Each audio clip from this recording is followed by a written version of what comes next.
இன்று சிங்கள சங்க சபாவில கொஞ்சம் பேரும் ஜெமியத்துல் உலமாவும் அத ப்ரோக்ராம் இனிஷியேட் பண்ணிச்சு National Chamber of Commerce and கோயில் என்ற ஒரு சிங்கிள் ஆர்கனைசேஷன். அதுல அவங்க எடுத்த தீர்மானம் என்னன்னு சொன்னா, ஹலால் சாந்திக்கு எக்ஸ்போர்ட்டுக்கு மட்டும் நீங்க இஷ்யூ பண்ணுங்க. அதான் ஹலால் விட்டு போட்டேன் இல்ல, ஹலால் வில் கண்டினியூ, பட் டெம்பரரியாக இந்த ஹலால் சர்டிபிகேஷன்ல ஹலால் ஸ்டிக்கரை மட்டும் வித்ட்ரா பண்றதுதான் இப்ப எடுத்துக்க டிசிஷன்.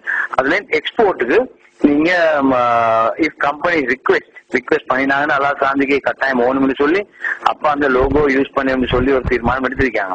ஆனா அதுல எங்களுக்கு ஹலால் வர்ற இடத்துல அந்த ஹலால் லோகோ இல்லாம இன்கிரீடியன்ஸை நல்லா பெருசா பிரிண்ட் பண்ணி அதே நேரத்துல எங்களுக்கு பெர்மிஷபிள் சொல்லி ஒரு சின்ன ஒரு கிரீன் ஸ்டார் ஒன்று போட்டாலும் எங்களுக்கு போதும். Because this is only for the Muslim consumers. And as far as Muslims are concerned, நாங்க எதனால ஹலால தீண்டம் இந்த 8 வருஷமா தான் இந்த லோகோ கூத்து. லோகோ இல்லாம இருக்கும் போது எங்க முதியோர் எல்லாம் பேரண்ட்ஸ் எல்லாம் ஹலால் தான் தீண்டு, ஒருத்தர் ஹராம் தின்னல. அதனால ஹலால் is not such a big issue. But நான் தொடர்ந்தும் சொல்லி வந்தேன் என்னன்னு சொன்னா, இது ஒரு வேறொரு ப்ரோக்ராம். அந்த ப்ரோக்ராம டைவர்ட் பண்ணி இது ஹலால்குள்ள கொண்டு வந்தாங்க. இந்த தட் இஸ் ஃபயரிங் பாயிண்ட் மாதிரி. ஹலால் சாந்திக்கு தான் ஒரு காரணம் இந்த பிரச்சனைக்குன்ற மாதிரி அவங்க கொண்டாங்க. ஆனா அது கூட இன்றைக்கு அவங்களுக்கு அதை சஸ்டெயின் பண்ணிக்க போச்சு. அதுல ஒன்று வெரி கிளியரா ப்ரூவ் ஆகினா, முதுபல நாயக்கா மஹிந்த ராஜபக்சே டிப்யூட்டி லீடர் கோட்டாபய ராஜபக்சே என்பதை மட்டும் இலங்கையில மக்களுக்கு எல்லாருக்கும் ப்ரூவ் ஆயிடுச்சு. நேற்று அவர் பேரு காலையில அந்த ப்ரோக்ராம ஓபன் பண்ணதுல அது வெரி கிளியரா புதுபாலையில இப்ப உங்களுக்கு நினைவிருக்கும் இந்த கிரீஷியாக்கா வந்த காலத்துல கிரீஷியக்கா ஒருத்தருக்குமே பிடிச்சு கொள்ளையில்லாத கிரீஷியக்கா தாரு ஆமியா போலீஸா செய்யறான்ற பிரச்சனை வந்த நேரம் கடைசி 7 மட்டும் மக்கள் ரோட்ல இறங்கி இந்த கிரீஷியக்கா ஒருத்தர் 2 பேரை பிடிச்சி அடிச்சு போலீஸுக்கு பாடம் கொடுத்த நேரம் கோட்டாட்டு ஒரு ஸ்டேட்மெண்ட் கொடுத்தாரு. யாரும் லோவோ கைக்கு எடுக்க வானம், நீங்க முஸ்லீமா இருக்கலாம், நீங்க இந்த நாட்டுல இருக்கலாம், உங்களுக்கு இந்த கிரீஷியக்காவை பிடிச்சா நீங்க போலீஸுக்கு பாடம் கொடுக்கறமோ நீங்க அடிச்சு நீங்க தண்டிக்கலாம் சொல்லி முஸ்லீமுக்கு பெரிய ஒரு த்ரெட் பண்ணாரு. ஆனா அதே த்ரெட் அவருக்கு இந்த புதுப்பாளைக்கு போலி எல்லாம் போச்சுதானே. இப்ப இன்றைக்கு கேண்டில மல்வத்த சட்ட அவங்க இதை பத்தி டிஸ்கஸ் பண்ணிட்டு அவங்க பேப்பர் ஸ்டேட்மெண்ட் ஒன்று கொடுத்திருக்காங்க. அவங்க பேப்பரை கலெக்ட் பண்ணி கொள்ளிடும். அதுல அவங்க வெரி கிளியரா சொல்றாங்க, புதுபாலைக்கு நீ அரசாங்கமும் இல்ல, நீ போலீஸும் இல்ல, நீ அன்அபிஷியல் போலீஸும் இல்ல, உனக்கு எங்க சரி இடத்துல இன்ஜஸ்டிஸ் நடக்குன்னு சொல்லி தெரிஞ்சா நீ சங்க சபாவுக்கு சொல்லு, சங்க சபாத்தை ஆக்ஷன் எடுப்பாங்க. இல்லாம உனக்கு லோ கைக்குள்ள எடுத்துக்கொள்ளலாம், அதுக்கு விரோதமாக நாங்க உங்களுக்கு நடவடிக்கை எடுக்க வரும்னு சொல்லி இன்றைக்கு மல்வத்த சாப்டர் புதுபாலைக்கு ஓன் பண்றதாக நான் பாக்குறோம். நேற்று இன்றைக்கு ஸ்டேட்மெண்ட் இருக்கு. அப்ப இன்று அரசாங்கம் view Malwatta chapter view 2 different வியூஸா இருக்குது. அதனால அரசாங்கம் தான் இது அவ்வளவுக்கும் காரணம் என்றதான் நாங்க தொடர்ந்து சொல்லி வந்தோம்.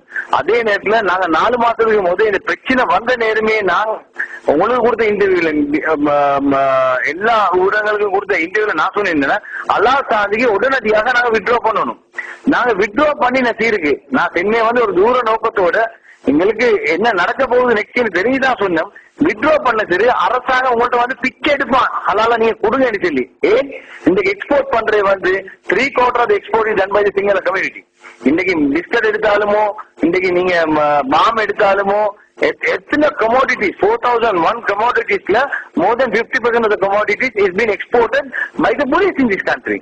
ஆனா இன்னைக்கு புத்திசம் 100% புத்திசம் இருக்கிற தாய்லாந்துல கூட ஹலால் certification is done by the government.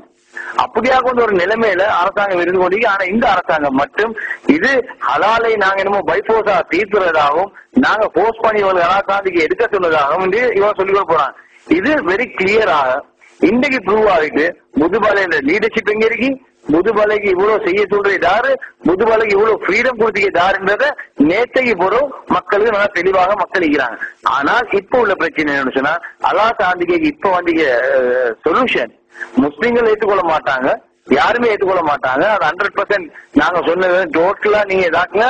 ஏன் எக்ஸ்போர்ட்டுக்கு மட்டும் ஒரு ஹலால் சாந்திக்கு கொடுக்கணும், அதுவும் தேவையில்லை என்ற ஒரு நிலைமையில முஸ்லீம்கள் இருக்கிறாங்க. அப்படி இருந்தாலும் ஒரு காம்ப்ரமைஸ் என்ற சொல்லி வாரணத்துல அந்த ஸ்பெஷலாக இந்த எக்ஸ்பென்சஸ் எல்லாம் எடுத்து ஃப்ரீயா செய்யறேன்னு சொல்லி எமிக்குள்ள அனௌன்ஸ் பண்ணதுக்கு என்ன, chamber of commerce has taken the responsibility. நாங்க அதுக்கு என்ன செலவு போகுது சேம்பரால நாங்க கெட்ட ரீதின்றதுதான் அது இன்டர்னல் அரேஞ்ச்மெண்டாக இருக்கு. அதனால இந்த பிரஸ் கான்பரன்ஸ் இன்னைக்கு நடந்துச்சு. பெல்லாமில்ல பேசும் வந்திருந்தாரு. இவங்க எல்லாரும் இந்த பிரஸ் கான்பரன்ஸ் நல்ல முறையில் நடத்திட்டு போனா இதுல ரிப்பர்கஷன்ஸ் எங்களுக்கு பார்க்கலாம். முதுமலை என்ன மாதிரி ரியாக்ட் பண்ணுது இந்த சொல்யூஷனுக்குன்றத நாங்க இருந்து பார்க்கத்தான் இருக்கு. இது பார்த்த போறோம் நாங்க மறு நடவடிக்கை எடுக்க வேண்டிய ஒரு நிலைமைக்கு நாங்க தள்ளப்படுவோம்.